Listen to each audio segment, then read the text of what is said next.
Quem não conhece a história está condenado a repeti-la. Esse é o Visão Libertária, sua fonte de informações descentralizadas e distribuídas. Papel moeda não é o mesmo que dinheiro. Dinheiro, ou seja, um elemento qualquer usado como base para preços, para facilitar trocas entre pessoas, é um conceito bem mais antigo. O papel moeda em si é outra coisa, porque o papel moeda não tem valor, é só um pedaço de papel. Ele só vale porque as pessoas convencionaram acreditar no seu valor em uma determinada sociedade. Esse conceito, porém, é tão natural que já foi inventado de forma independente por mais de uma sociedade em épocas diferentes. Mas o registro do primeiro papel moeda que conhecemos hoje foi na China, na dinastia Tang, no século VII. O padrão da China, na época, tal como em boa parte do mundo, eram as moedas que tinham valor, porque eram feitas de metais preciosos, ouro, prata ou, no caso da China, cobre. As moedas tinham um valor em si, portanto não era um valor simbólico, mas isso funcionava muito bem para facilitar trocas e comércio, era o dinheiro em si. Tal como aconteceu nas outras vezes que o papel moeda foi inventado em outras sociedades, é que carregar muitas moedas para fazer negócio é algo complicado. Andar com poucas moedas é tranquilo e funciona muito bem. Mas grandes comerciantes precisam andar com grande quantidade de moeda e isso é ruim. Primeiro, é pesado, é difícil de carregar. Depois é arriscado, não tem muito como esconder que você está andando com um bocado de dinheiro e isso te torna um alvo para um assalto. Principalmente ao fazer negócio em locais distantes. Surgiu rapidamente a ideia de uma empresa que armazena suas moedas com segurança e te dá um papelzinho dizendo que você tem X moedas guardadas. Agora você pode trocar esse papel pelas moedas sempre que quiser. Pode usar este papel, uma promissória, para fazer negócios com muita facilidade. A pessoa que pegar o papel de você pode ir lá na empresa e substituir pelas moedas. Surge o papel moeda, em que o papel em si não tem valor, mas pode ser trocado pela moeda que tem valor lá no banco. A história é sempre a mesma. Também aconteceu assim com os bancos medievais criados na Europa, outra situação em que o papel moeda também foi criado. No caso da China, esse papel foi rapidamente encampado pelos governantes da dinastia Tang como uma atividade do governo. Você deposita suas moedas lá com o governo, que tem uma segurança grande e recebe papéis moedas para fazer negócio, e se alguém precisar das moedas de fato, é só levar o papel lá no governo e trocar pela moeda. Isso virou padrão em toda a China nesse período e funcionou muito bem. Isso facilitava os negócios e trouxe muita prosperidade. O próprio governo, quando precisava de dinheiro, colocava moedas novas no seu cofre e gerava papel moeda para comprar as coisas, pagando mercenários, salários de funcionários, obras e por aí vai. Porém, alguns séculos depois, já na dinastia Song, aconteceu um problema. Houve falta de cobre. As minas de cobre da China não conseguiam mais produzir cobre em velocidade o suficiente para o que o governo precisava. Então resolveram fazer uma experiência. Os técnicos do governo perceberam que a população estava tão acostumada a usar as notas de papel que muito raramente alguém vinha de fato trocar elas por moeda. Ficava aquela quantidade enorme de moedas lá paradas no cofre do governo e o governo precisando de dinheiro.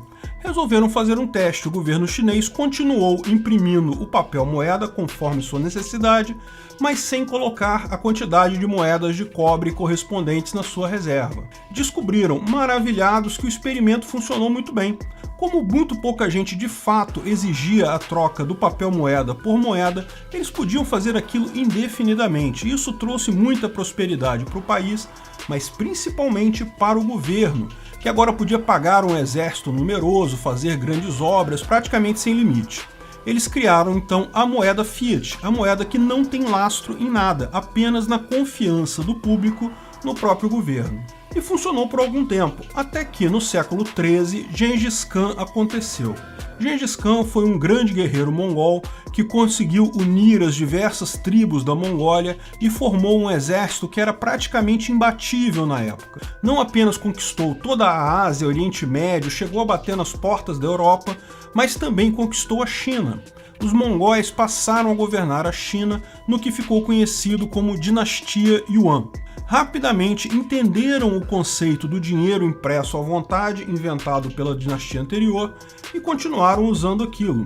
Mas ao contrário dos chineses, que imprimiam algum dinheiro para manutenção do Estado, a dinastia Yuan passou a financiar toda a sua máquina de guerra e conquista dessa forma.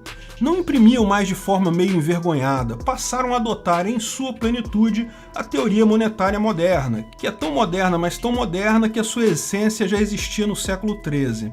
Por alguns anos a coisa ainda funcionou, e isso é uma lição importante. Em todos os eventos de impressão desenfreada de moeda, o efeito não é imediato. Finalmente, os primeiros anos do século XIV, o problema de fato começou.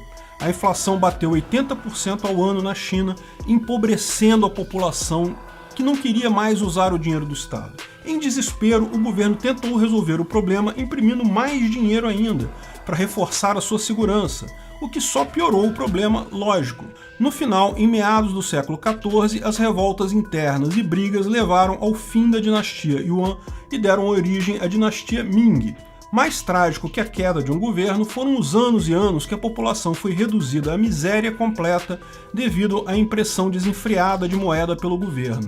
Apenas quando a população se revoltou e derrubou o governo que a coisa parou. Infelizmente, a dinastia seguinte, embora tenha maneirado um pouco na sede de imprimir dinheiro, não deixou de usar o mesmo truque. Aliás, esse truque nunca deixou de ser usado. Essa mesma história aconteceu várias vezes no mundo, desde que papéis moeda, a moeda fiat, cujo valor depende apenas da confiança da população, passou a ser a norma. Governos sempre, a todo tempo, imprimem moeda e causam inflação. Porém, quando fazem isso moderadamente, os problemas são relativamente pequenos. Inevitavelmente, porém, em algum ponto acontece uma tragédia, uma guerra, uma ocupação, o governo precisa imprimir dinheiro de forma desenfreada porque não tem outra alternativa. Num primeiro momento, lembra, tudo continua bem, mas inevitavelmente o envenenamento causado por isso destrói a economia completamente. A Alemanha sempre imprimiu seus marcos com moderação, mas após perder a Primeira Grande Guerra, precisou imprimir em grande quantidade, o que levou à hiperinflação do ano de 1923 e a todos os eventos trágicos que se seguiram a isso, como a subida ao poder de Hitler. A Iugoslávia, em 1992, com o fim da União Soviética, com a Guerra da Croácia, o governo foi pelo mesmo caminho, resultado, superinflação e, de novo, povo na miséria. O Zimbábue, de 2007, após a Guerra Civil, o governo se viu na obrigação de imprimir dinheiro loucamente para financiar o fim da Guerra Civil, hiperinflação e pobreza da população foi o que se viu na prática. E não vamos esquecer do Brasil na década de 80, com o governo imprimindo dinheiro para o plano desenvolvimentista dos militares e a completa corrupção dos governos civis que se seguiram. Novamente vivemos hiperinflação, governos perdem com isso, perdem, mas perde muito mais a população. Todas as vezes acontece a exata mesma coisa. O governo pode cair ou não, mas a população passa por um trágico empobrecimento. E agora, em 2020, praticamente todos os países do mundo estão imprimindo dinheiro loucamente por conta da crise da pandemia do Covid-19. Não é preciso ser nenhum gênio para saber o que vem a seguir. Não é imediato, como não foi em nenhum caso, acontece apenas algum tempo depois, mas está claro que isso vai acontecer. Porém, é preciso lembrar que existem duas variáveis novas nessa equação dessa vez. O experimento que estamos passando desta vez é totalmente novo.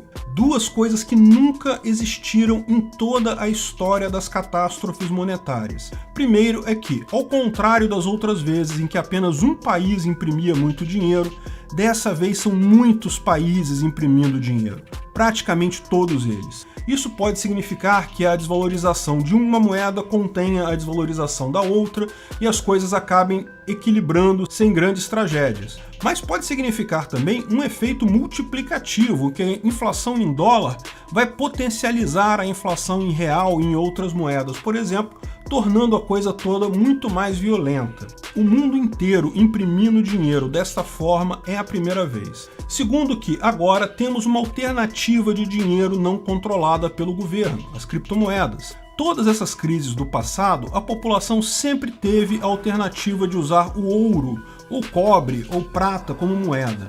Porém, isso nunca resolveu, porque o ouro é difícil de usar na prática. Lembra que o ouro, prata e outros metais eram usados lá atrás e foram substituídos justamente por serem algo difícil de se usar numa negociação no dia a dia. Hoje em dia, com a quantidade de transações que estamos acostumados a fazer, seria totalmente impossível negociar em ouro diretamente. As criptomoedas, por outro lado, são uma invenção nova. As criptomoedas são melhores que o ouro ou outros metais e melhores que o papel moeda porque conjugam as boas características de ambos. São tão ou mais fáceis de usar em transações comerciais quanto o papel moeda e é tão difícil de ser inflacionado quanto o ouro ou outros metais. Na verdade, é mais difícil de ser inflacionário que o ouro. O que veremos adiante é difícil dizer. Como falamos, é um grande experimento que vamos passar nos próximos anos. Lembra, o efeito dessa irresponsabilidade monetária nunca acontece imediatamente, sempre leva algum tempo. Mas com uma responsabilidade tão grande quanto essa, é difícil imaginar exatamente como será.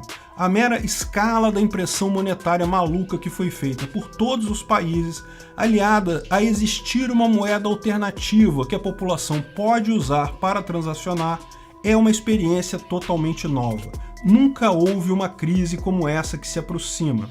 Eu acho que essa ainda não vai ser a crise que vai derrubar todos os estados do mundo.